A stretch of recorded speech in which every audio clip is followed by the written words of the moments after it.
The other question I had was that I understand what my vortex is from a physical viewpoint, that being alive and human, that I've been having these thoughts and desires, and they're in this vortex that you described. What I don't understand is that once I'm not in this physical body anymore, the vortex then, because I'm creating it right at this moment from a physical perspective, how do I enjoy it when I don't have the body anymore? Well, the thing about it is that when you think about it, everything that you want is because you believe you will feel better in the having of it.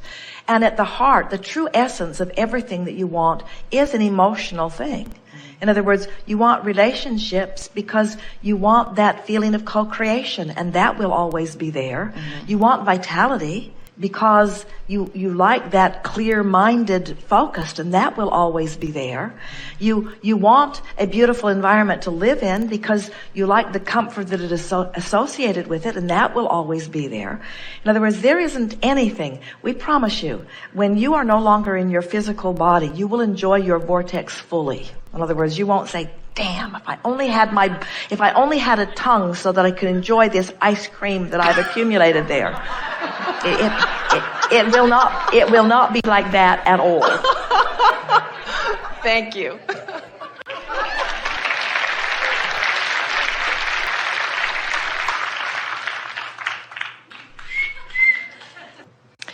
I've had many, many very exhilarating experiences. And one when I was in Paris. Can you hear her? Ago. Get in there a little. Get in there. And when I was in Paris a couple of years ago, I had this experience on the metro, riding the train. And it was loud and you couldn't see because you're in a tunnel and there was rocks along the wall, and it just was very, what I would call soothing.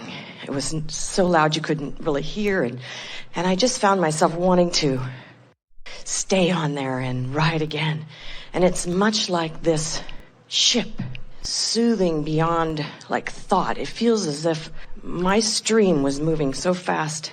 It was almost beyond my physical ability to keep up with it. Do you think we want to come back to that, but do you think the reason that you liked it, that it felt exhilarating to you, is because you accepted the inevitability of it and the lack of action that was required on your part at the time? Well, did you hear that? In other words, we'll back up there because we want you to try to isolate, if you can, what was so exhilarating about a train moving in a very fast speed or direction where you had really actually no control over it, couldn't really see where it was going, couldn't really even enjoy the vista of where it was at the time, and yet you liked it and wanted it to keep going. So it was a feeling of motion forward, a feeling of dramatic, powerful motion forward that in the moment required nothing on your part in order to keep it going. The ultimate allowing. You think? We do. It felt that way. It felt so soothing. And so now talk about this ship. Same thing. It's the same thing. It's like almost a drunk feeling. Not drunk, but like a drug or something. Just. What about an environment of well-being where what it is? We'll sort of jump ahead and then come back if you want to, but it's the conscious acknowledgement that you've pre-paved it and nothing therefore is required of you in this moment, which is what utter allowing is. Allowing is acceptance in well-being and acceptance and trust in what you've set forth and an acceptance that all things are unfolding in perfect order. That is allowing that you're describing in a very real, visceral sense.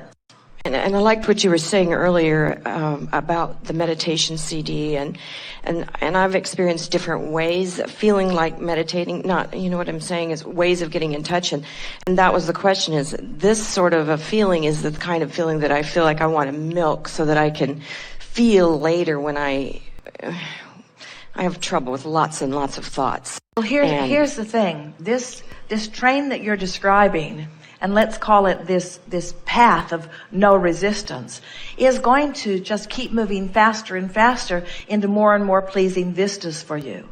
There is no end.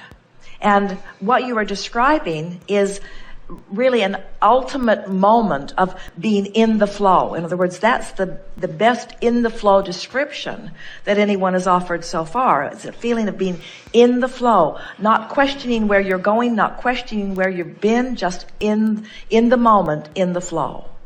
And you also help us to say, because you said it so perfectly, you help us to say that when you, in the acceptance of the laws of the universe, and in the acceptance of your worthiness, and in the acceptance of your well-being, and in your acceptance of the vortex, in your acceptance of all of that, there's just this eternal blissful state of being, even though you can't define all of it this red hot minute, yes?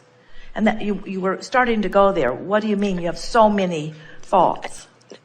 We've discussed this earlier about the peanut gallery, and we mean that in the nicest way. And I had a birthday Saturday, and we had a wonderful party, and I hear people come up here and they seem to be talking about limited by age, and I've been to seen Esther before talking about friskiness, and I turned 57, and I feel like I am just getting started. And I mean that literally. I'm not bound by age whatsoever. I can't tell you how exciting it is. Yes. Good. Really good. I want to skip and jump and play and look like an idiot, I guess, by other people's standards. And this has been a glorious opportunity to practice that. Because what happens is, and you're really right on the right path, but you really, in order to really keep your train moving and keep it moving faster and keep enjoying the ride, you really have to factor out anyone else's opinion of what you're doing on that train, because they'll get you stuck in a tunnel if they can. Yes. They don't mean to. They don't mean to. But and so when you understand that your limitlessness is because you're keeping yourself free in your own thought, and you can't be free in your own thought when you are even aware of the opinions of others. So just factor them out, because you see, you know, you have all of the pieces in place. You know that nothing is relevant except what you've put in your vortex and your relationship with it. Anybody else's opinion of it is irrelevant. And so what you're in the process of doing is taking yourself out of the competition. And eventually you'll stop telling us how old you are in the process too.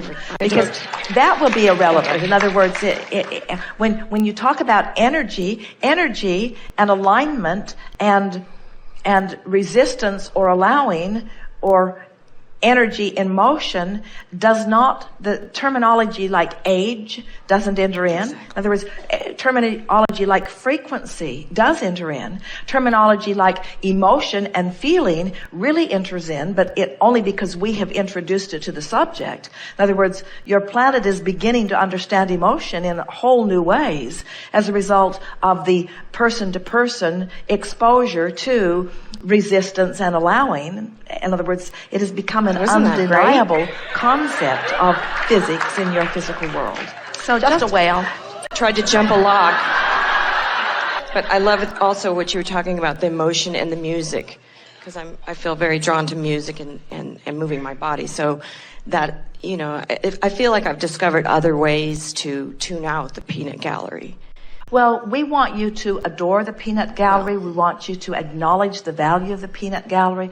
We want you to know that it doesn't matter, that everything is adding to everything, to see them as cooperative components in many cases, that at a minimum they are adding to the contrast which is causing your expansion. A lot of that peanut gallery is the reason that your train is moving as fast as it is.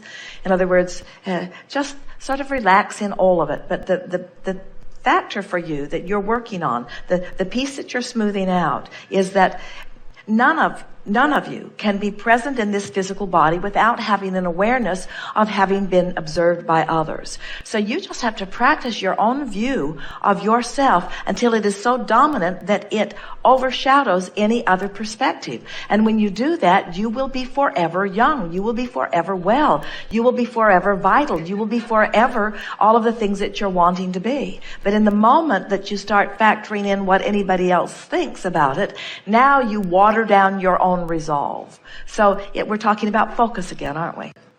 I'm just appreciating it. Very good. Yes, indeed. Now what?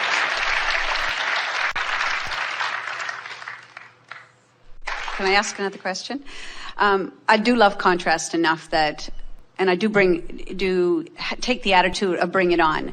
So I actually really appreciate negative emotion when it is evoked within contrast. What's the difference? Here's a good question. So in the early days, Jerry and Esther, we encouraged them to play with us in any way they could think of. So they went and got lost out in the city of Phoenix, and their friends hid somewhere. And the game was Jerry and Esther would utilize Abraham to find these friends. And it was a huge area from Scottsdale all the way across, 50 miles in all directions was where the game was to be played. And Esther found that she could feel an aversion to going that way or an impulse to go that way, but it's really a very small difference whether you're feeling the aversion to go that way or the impulse to go that way. Right. In other words, it all ended up in them going that way. Right. And eventually they found them. 14 Snicker bars and 3 tanks of gas later, they found them. Esther said, "This will not be a game we will play again." The sun was coming up, and they started just after the sun went down. In other words, it was a long exploration into the talents of Abraham. And when they found them, they said, well, first we went to the dumpster behind the Mountain Shadows Resort, and their friend said, we were there. But we felt like we should move somewhere else. So all night they'd been chasing them. They went there, and they went there, and they went there, and they went there, and they went there. But the point that we're making with the story is that there was really a strong feeling of not going that way, but going that way. It was before Esther was receiving us verbally. She was just feeling impulse. And so she would say, well, it's not that way, it's that way. Well, I guess what I was trying to explain, and I know you felt me, and I felt your answer in that why go when you can feel. The reason I love the contrast of my experiences when they come to me, it's like it's another red flag of something I can identify to get me into the vortex, so I can clear it. Yes. So what is a red flag? A red flag is awareness of something unwanted. And what does it always mean? Something wanted just got queued up in a stronger way. Exactly. What else does a red flag mean? Don't go that way. Yes. But the red flag also means that's not the way. And if that's not the way, then that must be, or something else must be. So a red flag, Esther had this identical conversation with us a few days ago where she was feeling guilty about red flags. Mm-hmm. And we were explaining to her that the red flag just means, hold on. There's a solution, and you aren't in vibrational proximity to the solution yet. But don't move toward the red flag. At least just hold where you are. And it also makes you aware, in other words, does a red flag, we'll ask you this, does a red flag make you more solution pointed? Yes. When you feel a red flag, doesn't it make you look for the solution And that's more? what I really appreciate about the red flags. I don't have to go to the red flag. I love the practice of massaging myself into the vortex with the red flag. So I'll be looking at something that's happening in my life, and the moment the emotion is big enough, I realize that my higher self is seeing it so much different than I am, that all I have to do is realize that the difference is there, and all I have to do is massage it just a little bit around. Well stated. And it's such a quick transition. It's like, okay, well, and it's words. But I want to say to you that the vitality that is present within you, what you're doing is really working well for you. And we would far, far, far rather that you be on this sort of edgy place. You called yourself a cliff jumper. Yes. But we're certain that you never jump off a cliff without being sure that you can fly. That's it. We can feel that from you. We can feel that from you powerfully. And and it is so much more refreshing to feel this vital and alive than to feel relaxed and calm. Yeah. Really. In other words, and the thing that you are helping us to say, and you are really articulating it magnificently, is that you get to choose. In other words, you can feel if it gets going a little too fast, you can ratchet it back. But you really do. You see, what's happened with you is you are understanding that you are the creator of your experience, and the contrast doesn't feel like unwanted and wanted. The contrast feels like variety from which you are molding the clay. Yes. This is exactly the way you intended to feel as you made the decision to come forth into this physical body. Yeah. Thank you.